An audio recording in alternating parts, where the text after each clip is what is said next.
Okay, so wait. Why did your period start back up after you started a GLP-1 drug? So if your menstrual cycle has gone rogue since starting a GLP-1, you are not the only one. Whether or not it's heavier flow, irregular timing, or all of a sudden the return of your cycle after months of not having one. These are all things that I hear about from people who are starting or staying on GLP-1 therapy.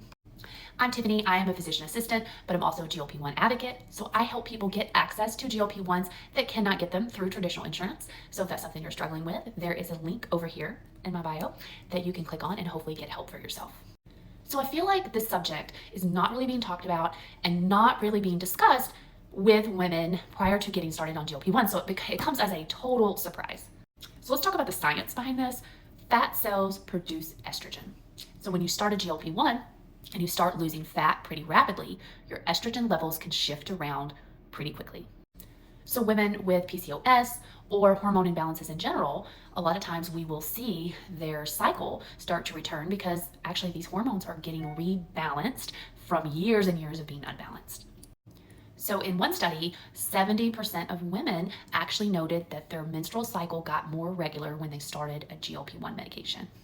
So although this might seem like a weird or annoying side effect, it is a sign that maybe your body's acting more normal and the hormone levels are normalizing and going back to the way that it should be. But that being said, if your cycle becomes very heavy, very painful, or too irregular, or very important, if you've been considered postmenopausal, you haven't had a period for over a year, and all of a sudden you start bleeding again, these are all things that you really need to bring to the attention of your healthcare provider. So your body is so complex.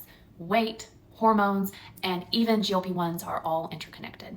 But you're definitely not imagining things if you've noticed some weirdness in your period. So drop a comment below and let us know if this has happened to you and what your experience was. And make sure and follow me for more for other GLP-1 related info.